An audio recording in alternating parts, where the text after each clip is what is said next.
What am I getting myself into? Hi, my name is Charles, and today I'm going to be listening to the new album Screen Violence from the group Churches. I think that's how you pronounce their name.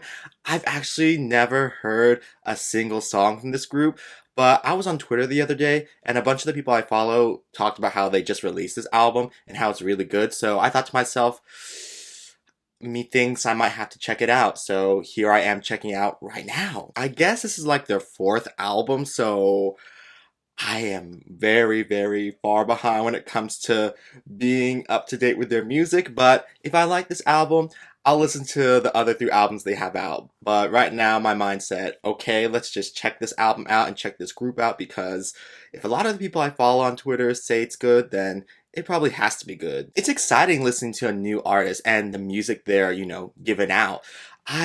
My God, apparently these people were on the scene in 2013, so they've been around for 8 years and I have not heard one single song from them, so that's insane. That's insane that apparently they release really good music, but I've just never heard of any of them, so I'm just gagged in general. But yeah, I guess I should just jump into this album now because I don't really have much to say because I don't really know anything about the group, so it's going to be a surprise. It's going to be a surprise what I hear. The album's only 10 songs long and runs for about 43 minutes, so let's jump in already with the first song, which is Asking for a Friend. Interesting production off the bat. It's a female lead vocalist. So they're not American.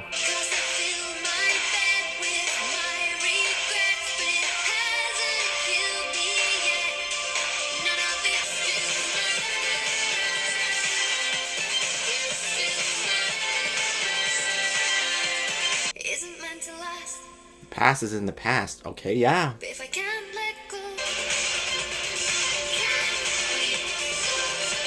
Okay, that was Asking for a Friend. And first up, I gotta say, I was surprised that the front person of this group was a woman. I just don't know. The name did not feel like it was gonna be something led by a woman, but hey, it's whatever. I love when women are the front person dash lead vocalist of groups, so I'm not complaining. But yeah, this song was super long. It's like 5 minutes and something seconds long, and I wasn't bored of it. I really like the production of the song. The production and the front person's vocals. I need to learn her name. I will learn her name in a second, but whoever she is, her vocals and also the production really kept me like engaged with the song. Okay, I just looked it up, and apparently this group consists of 3 people, and the front person dash lead vocalist, his name is Lauren Mayberry, and that is a really cool name. That's a really cool name, girl. And just looking on like the internet, it says that she has a law degree and that she has a journalism degree, so my mind is like, wow, we love a strong, powerful woman who does other stuff leading this band. Iconic. Okay, let's move on to the next song, which is called He Said, She Said. Damn, the production really is going off so far on this album. Oh my God, the use of the vocoder, yeah, however you say it, it's great.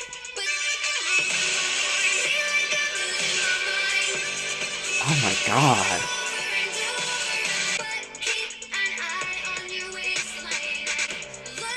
What? Interesting. The lyrics are hitting me now, and I'm like, what?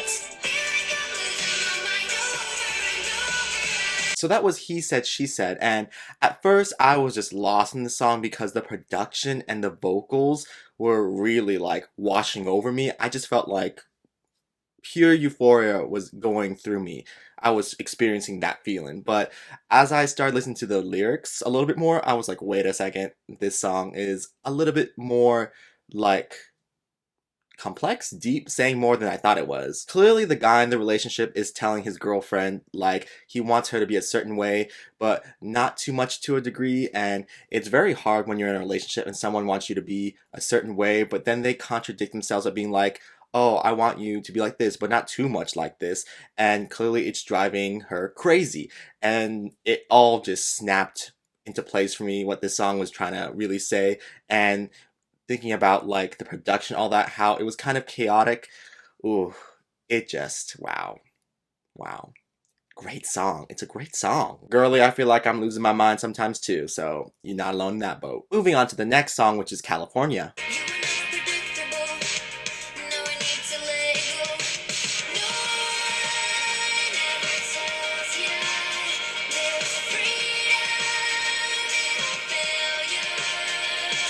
That's true.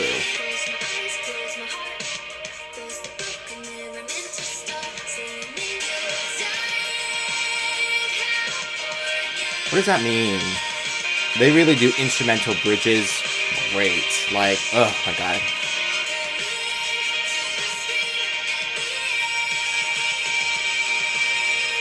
Wow, Churches California really just kicked Lord's California from Solar Power right in the face and said, bitch, let me show you how to make a song about California, or at least titled California. The chorus of this song, ooh, I love the chorus when she goes, no one ever warns you you'll die in California.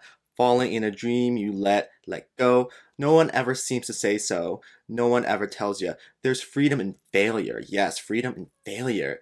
Dying in a dream feels like home. No one ever seems to say so. So clearly the song California has something to do with a relationship. Maybe using California is like a metaphor for like falling into a relationship, because when you go to California you're chasing your dreams, something like that. But I kind of could not pick it up fully what the song was trying to say, because I was just lost in the production and Lauren's vocals.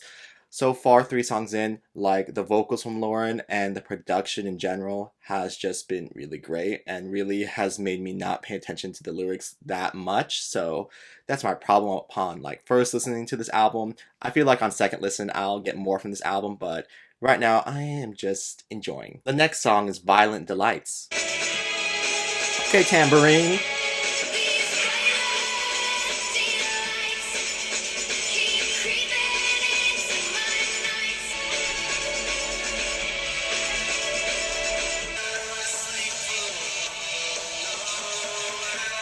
What's happening?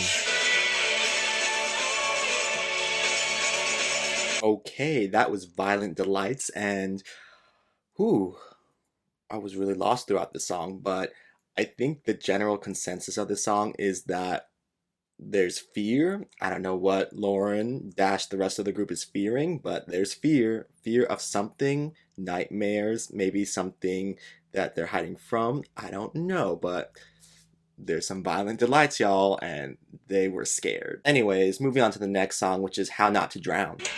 The production on this album is all over the place, and I respect that.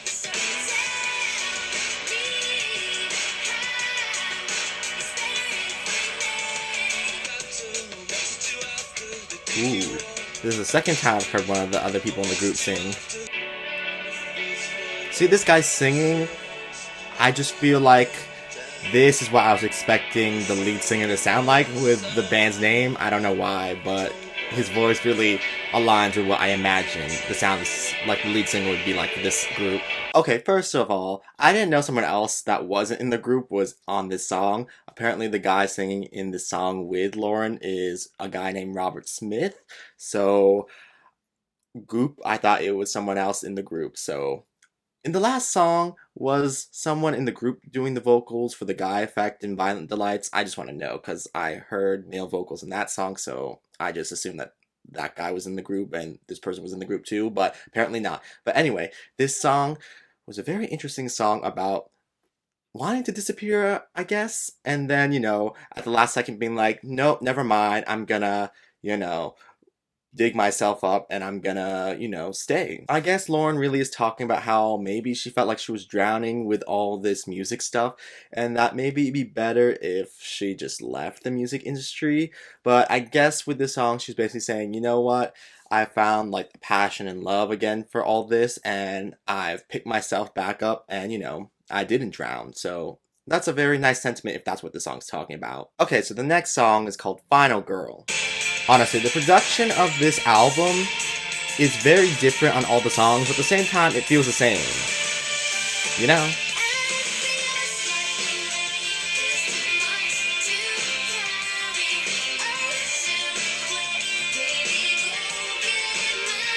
Huh.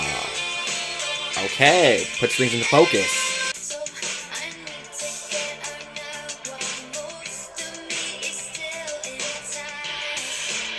This song really puts everything into perspective for me so far.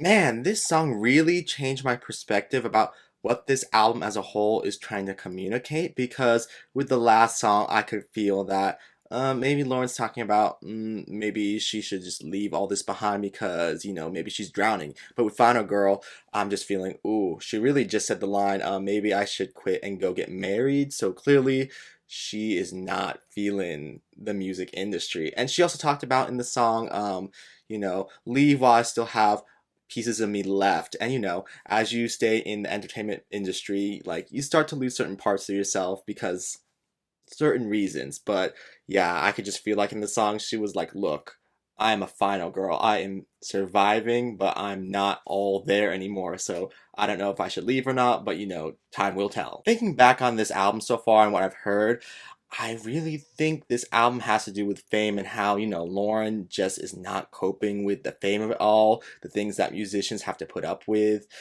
It just becomes more and more apparent after listening to the last two songs, Final Girl and How Not to Drown. Everything else just comes into focus after hearing those two songs. Let's move on to the next song, which is Good Girls.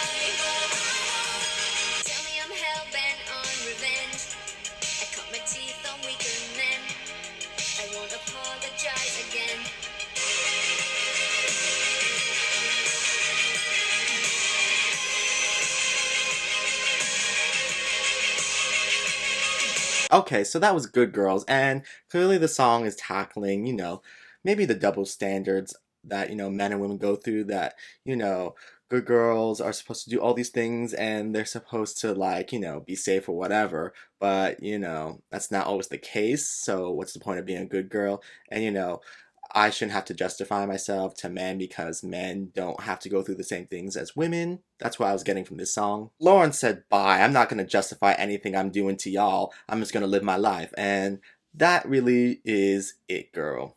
That is it. I mean, seriously. Oh my god. The concept of a good girl, very old and antiquated.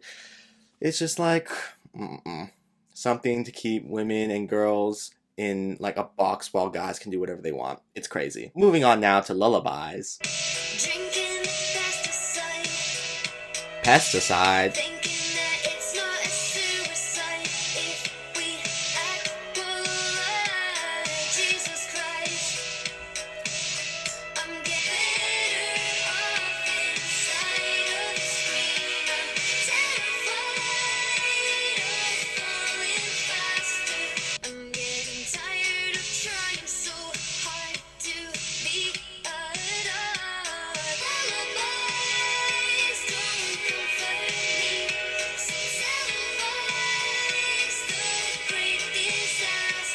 Okay, and with lullabies, I'm once again feeling the theme of, fame is hard and I don't want to do this, because Lauren in the song's talking about, I'm trying so hard to be adored, but it's hard.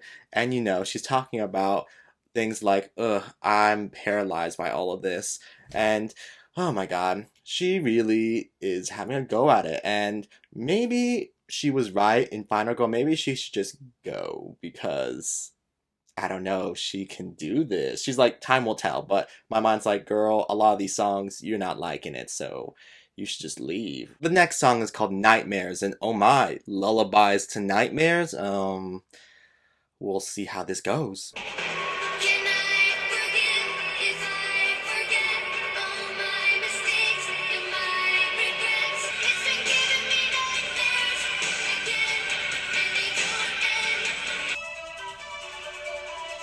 I love the production on this song. Ooh, a complete 180 from the last song.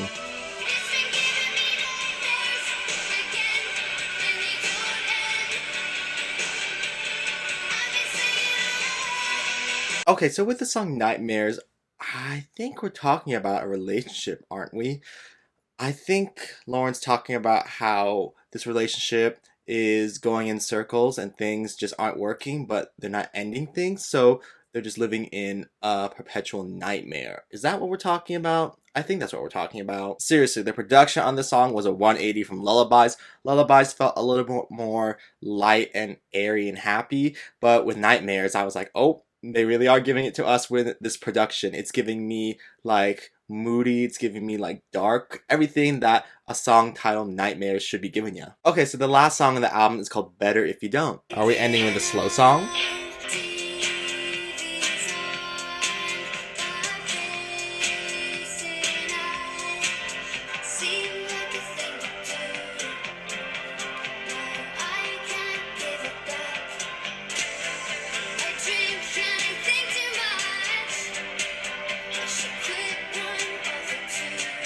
Okay, so with this song, I feel like we're just talking about looking back to the past and, marveling at what happened in the past, but realizing there's never going to be another time like that.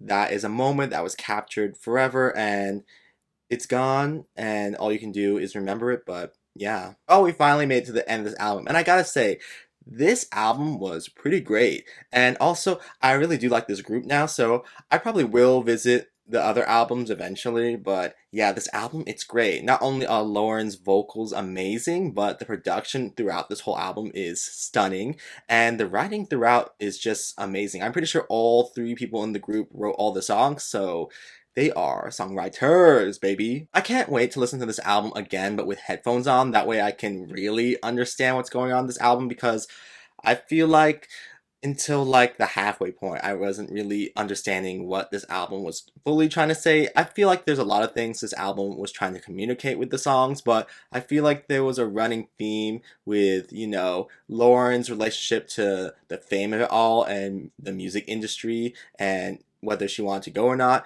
And I felt like there was some stuff in here about looking to the past and maybe past relationships.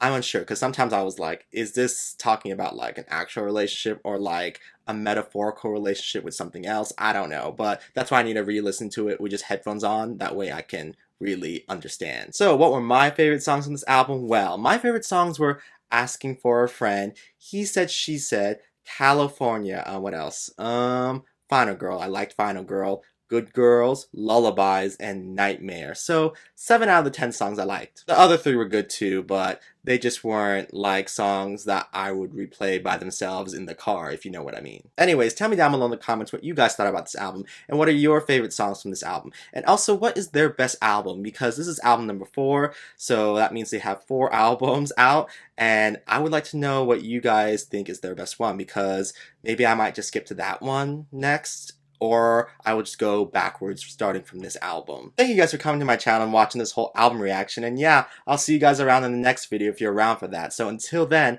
I'm gonna go now. So yes, bye!